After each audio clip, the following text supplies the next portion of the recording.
Hello. यहाँ हम semester 4 के लिए जिनका पेपर 8 मेन हिंदी है उनके लिए एक प्रश्न और है।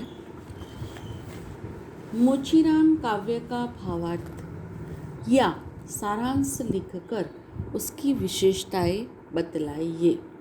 मोचीराम काव्य के आधार पर मोचीराम का चरित्र चित्रण कीजिए। अथवा मोचीराम काव्य के आधार पर मोचीराम की प्रमुख चारित्रिक विशेषताओं की चर्चा कीजिए।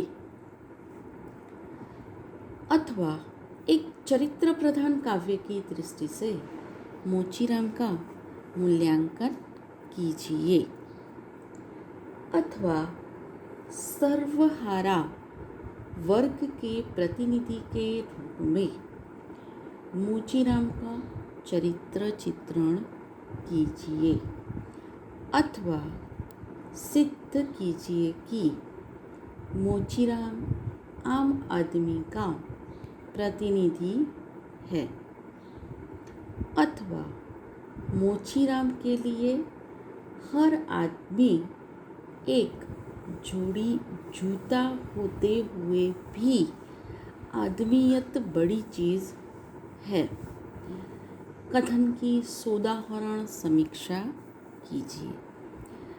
इन प्रकार के सभी प्रश्नों का उत्तर हम इस प्रश्न के उत्तर पे जो उत्तर दे रहे हैं वही प्रश्न का उत्तर बनेगा। अब हम देखते हैं इसको किस प्रकार हम उत्तर देंगे। पूर्व भूमिका, मोचीराम काव्य का भावार्थ या सारांश, मोचीराम के चरित्र की प्रमुख विशेषताएं, उपसंहार,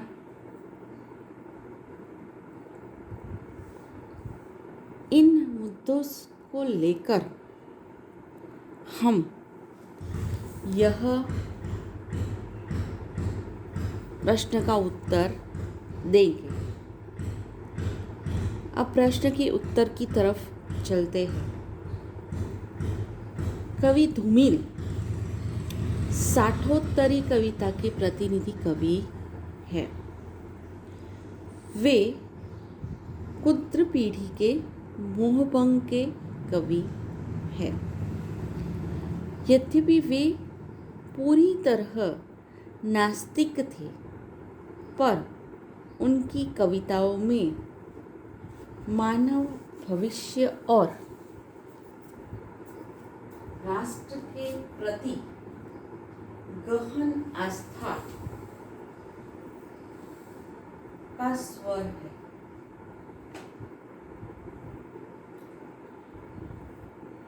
उनकी कविताओं में सामान्य जन के लिए गहरी पीड़ा और दर्द का भाव है।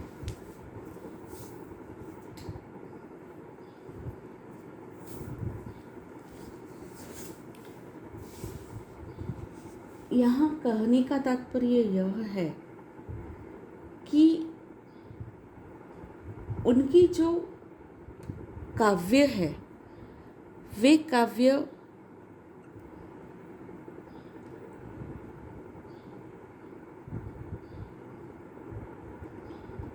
ऐसे थे जो मानव को भविष्य और राष्ट्र के लिए आशा जगाए। उनकी कविताओं में जो सामान्य मनुष्य है उस के लिए गहरी पीड़ा, दर्द के भाव छिपे थे। उनका एक बहुत चर्चित काव्य संग्रह है संसद से सड़क तक,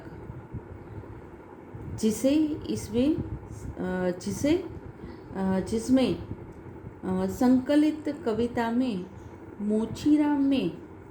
मोचीराम विशेष चर्चित है। वैसे तो यह एक चरित्र काव्य है।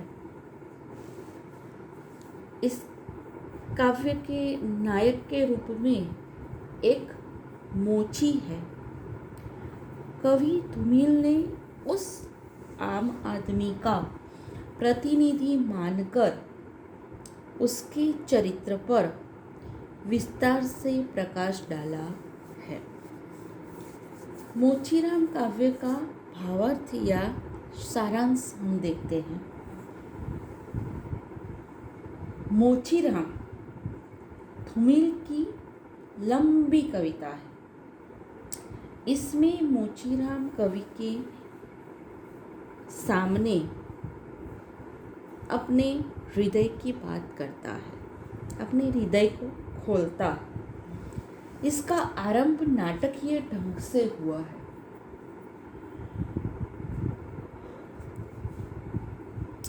कवि अब अपने जूते की मरम्मत कराने के लिए मोचीराम के पास जाते हैं। तब वह अर्थात मोचीराम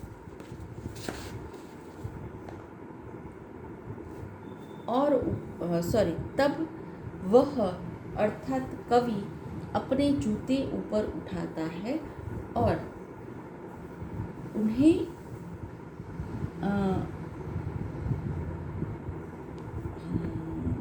मोचीराम के लिए देता है। मोचीराम उसे और अधिक ऊपर उठाकर अच्छी तरह से उन्हें देखता है। फिर वह आश्वस्त होता है और अपनी बात कहता है।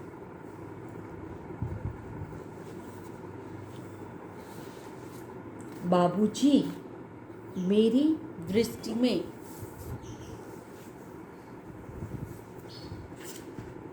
जूते की मरम्मत के लिए आए हुए सब आदमी एक जैसे हैं। न कोई छोटा है और न कोई बड़ा।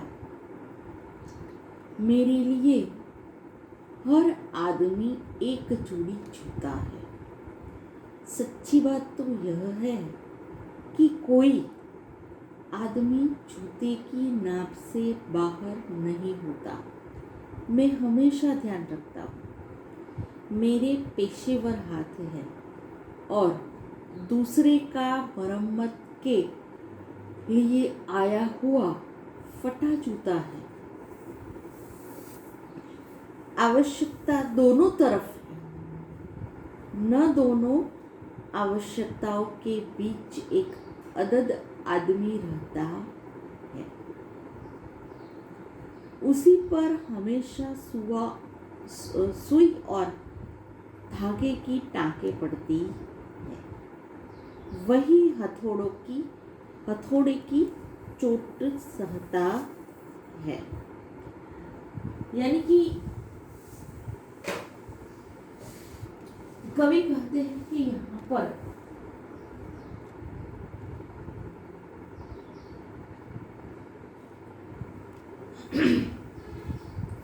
जो जूता कराने आया है, मरम्मत कराने आया है, वह भी, और जो जूता मरम्मत कर रहा है वह भी, दोनों की आवश्यकता है।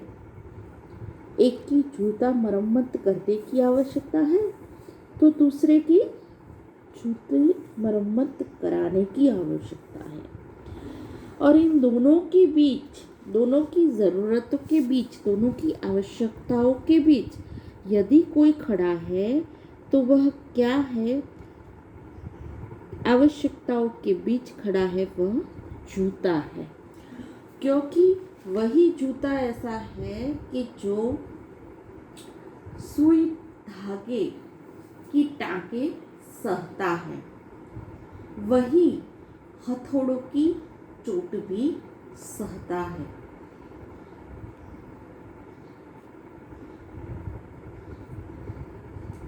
बाबूजी, मेरे पास तरह तरह के जूते आते हैं और अपनी हालत स्वयं बताते हैं। यहाँ पर मोचीराम यह कहते हैं कि जिस प्रकार के जूते मेरे पास आए उस प्रकार से मुझे पता चलता है कि इस आदमी की अपनी हालत कैसी होगी।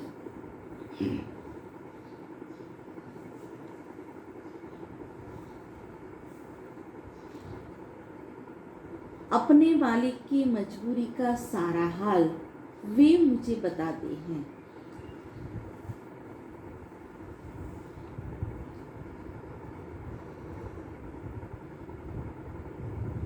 जूतों की हालत देखकर मोचीराम को जूतों के मालिक की मजबूरी कैसी होगी उस प्रकार की सारी बातें वह बताते हैं। उदाहरण के लिए मेरे पास एक बार एक जूता ऐसा आया था जिसके मालिक के चेहरे पर चीचक के दाग थे। मैंने उस पर फटे हुए जूते पर पैसा खर्च न करने की उस आदमी की सलाह दी। यानी कि एक बार इस प्रकार का जूता आया कि जिसे देखकर उसके मालिक को उन्हें सलाह देनी पड़ी, और जो वह मालिक था वह कैसा था, तो उसके चेहरे पर चेचक के दाग लगे हुए थे और उसे मोचीराम ने सलाह दी कि इस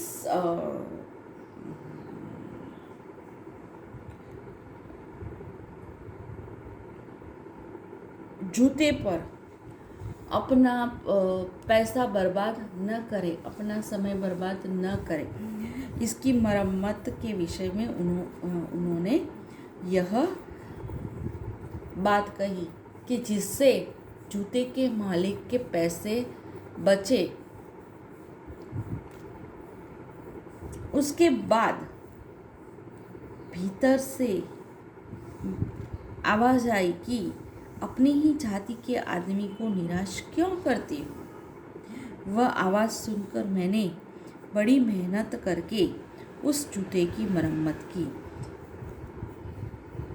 मैं बड़ी मुश्किल से अपने जैसे लोगों को निभाता हूँ। अब बात कहाँ पर आई? बात वहाँ पर आई कि सामने वाले जो भी थे उनको मोचीराम ने यह कहा कि इस जूते की आप मरम्मत मत करवाओ, मगर यह हुआ कि यह जो बात उसने सच्चे दिल से ईमानदारी से कही, उसके पश्चात उसे यह ज्ञात हुआ, यानी कि अंदर से उसे आवाज़ आई कि अपने ही आदमी की निराश क्यों कर रही हूँ। यानी कि कहने का मतलब यह था कि वे समझ गए थे कि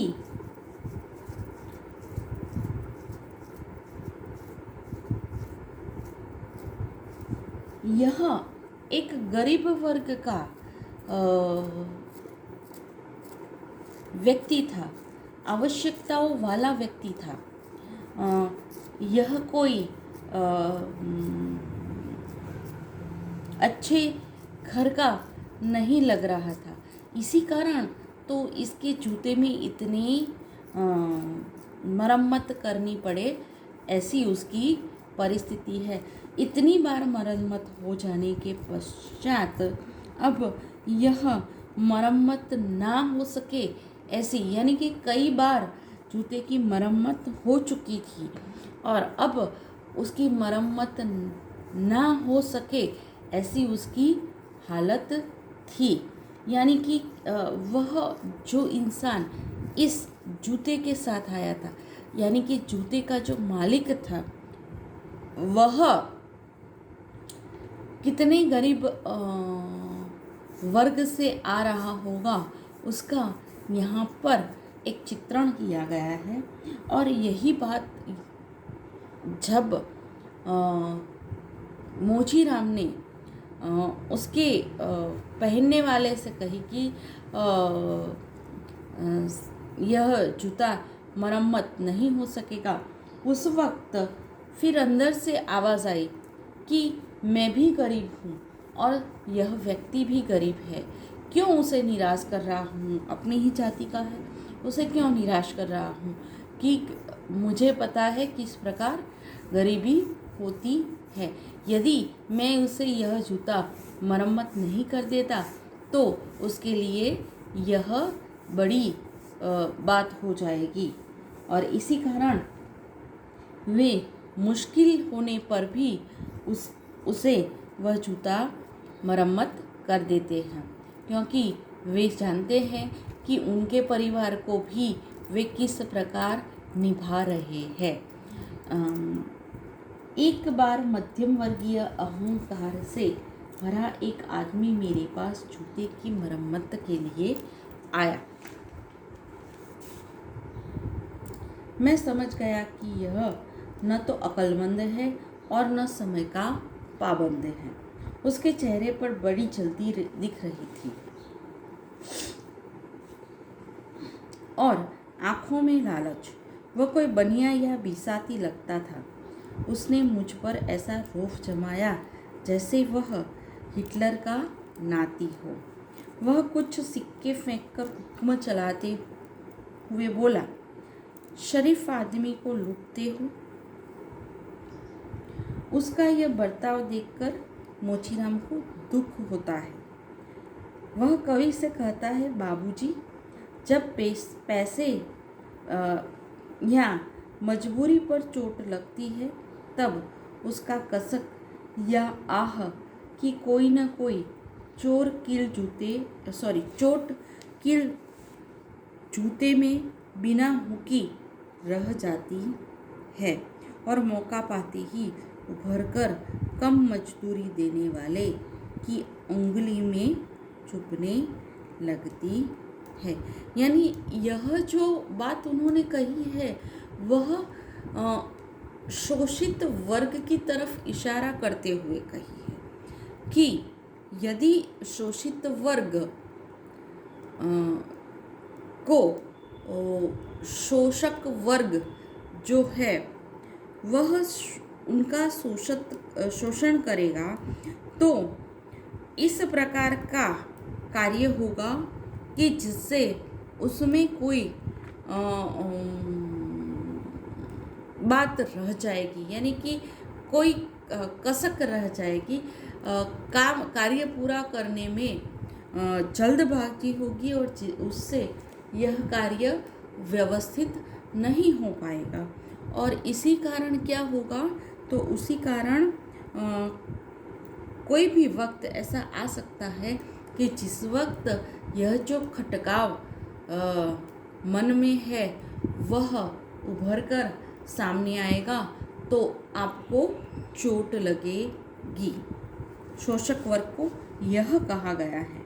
अपनी बुद्धिमत्ता का परिचय देते हुए वे आगे कहते हैं कि बाबूजी, मैं हर समय अपने काम और पेशे के बीच संतुलन बनाए रखता हूँ। सच तो यह है कि जिंदा रहने के लिए सही तर्क की आवश्यकता है। यदि ऐसा नहीं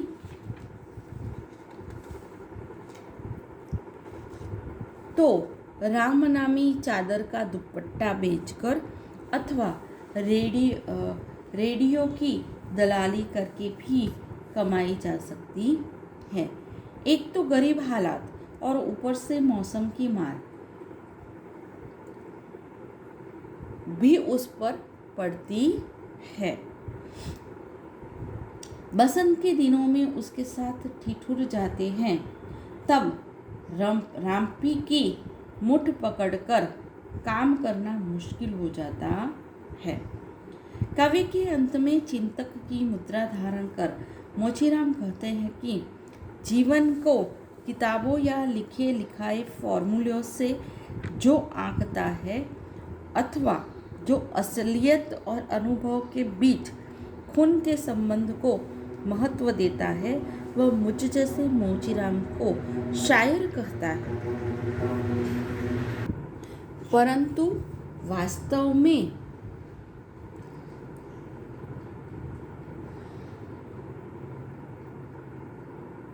यह गलत फहमी है।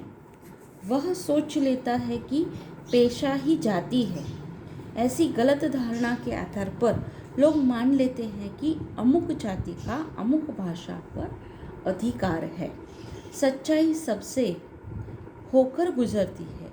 कवि के पास शब्द होते हैं, इसलिए उसके पास इनकार से भरी एक चीख है जो पेट की आग से डरता है, जिसे रोजी रोटी चले जाने का भय है।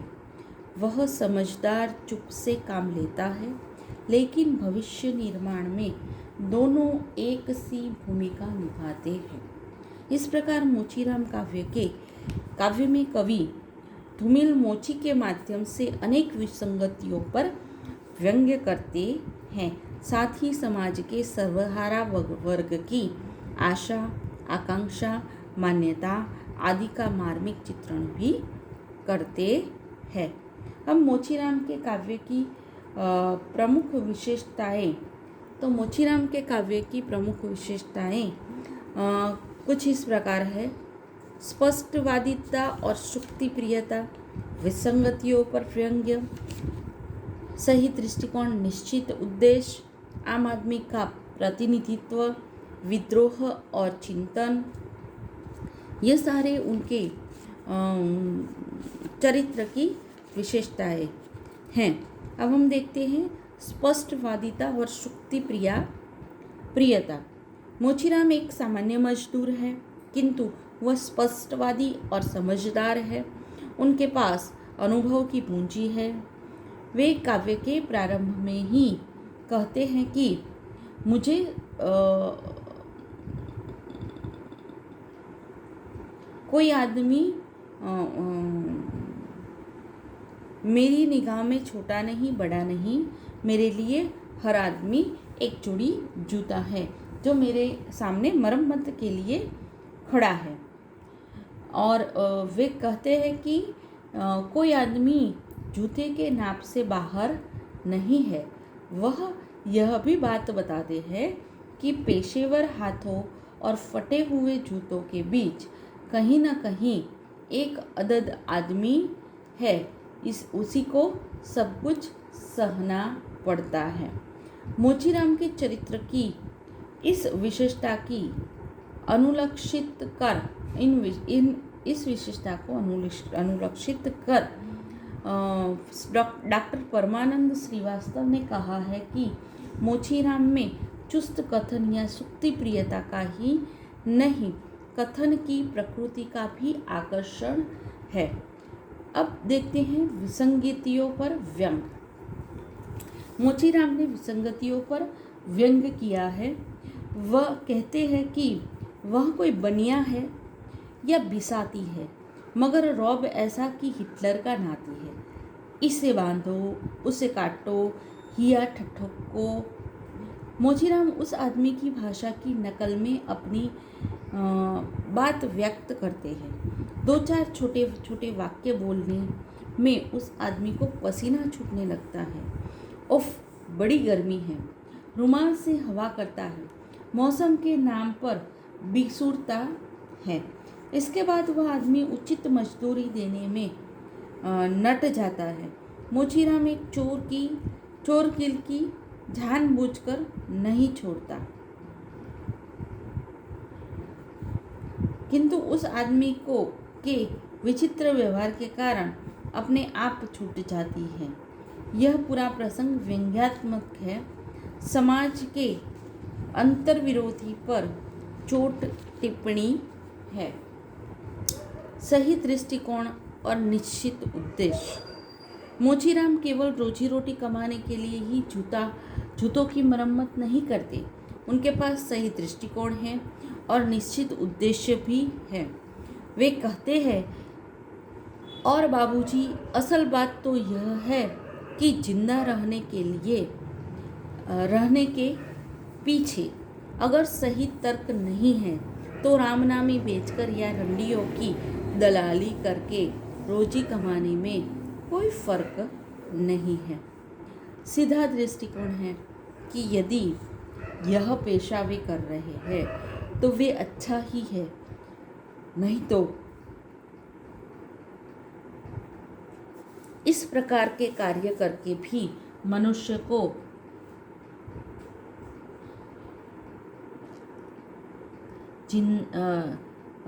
पैसे कमाने पड़ते हैं और